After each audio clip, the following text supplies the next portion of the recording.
అంటే సూపర్ 6 పథకాలు ఏవైతే చెప్పారో వీళ్ళు హామీలు ఇచ్చి అధికారంలోకి వచ్చారు కదా, ఆ పథకాలన్నీ కొద్దిగా జాప్యం జరుగుతుంది కదా, దాంట్లో ఏమైనా వ్యతిరేకత ఉందా ఫీల్డ్ లెవెల్లో? వ్యతిరేకత అంటే అంటే లాస్ట్ టైం వచ్చినప్పుడు కూడా ఇదే టైం తీసుకున్నారు. టైం చెప్పారు కదా ఇస్తానని, ఓకే ఇస్తారు.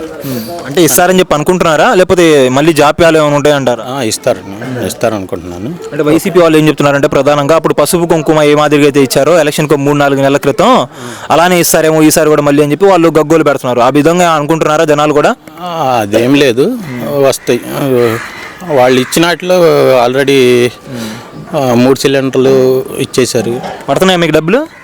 పని 3 సిలిండర్లు ఇచ్చేశారు. ఇంకోటి పెన్షన్లు పెంచారు. రేపు తల్లికి వందనం అని జూన్ 12 లోపు ఇస్తామని చెప్తున్నారు. లోపు ఇస్తామన్నారు. అన్నదాత సుఖీబాబు 3 పేమెంట్లు ఇస్తామన్నారు. స్టార్టింగ్లో ఇదే చెప్పారా, 3 పేమెంట్లు అని ఒకే పేమెంట్ అన్నారా? ఒకే పేమెంట్ అని చెప్పలేదు, ఇస్తామన్నారు. 20,000 అని చెప్పారు. 20,000 ఇస్తామన్నారు. కేంద్ర ప్రభుత్వంతో లింక్ పెట్టారు అప్పుడు, లేకపోతే కేంద్ర ప్రభుత్వంతో లింక్ అనేది చెప్పలేదు. అన్నదాత సుఖీభావ పథకం అన్నారు. ఇప్పుడు ఏది చూసుకున్నా కానీ కేంద్ర ప్రభుత్వం నుంచి రాకుండా వీళ్ళంతటికి వీళ్ళుగా ఎవరు కంపల్సరీ కేంద్ర ప్రభుత్వంతో లింక్ ఉన్న పథకాలే ఉంటాయి. లాస్ట్ టైం ఏమన్నా రైతు భరోసా ఏమన్నా కేంద్ర ప్రభుత్వంతో లింక్ లేకుండా ఇచ్చారా? అది లింక్ కలుపుకునే ఇచ్చారుగా.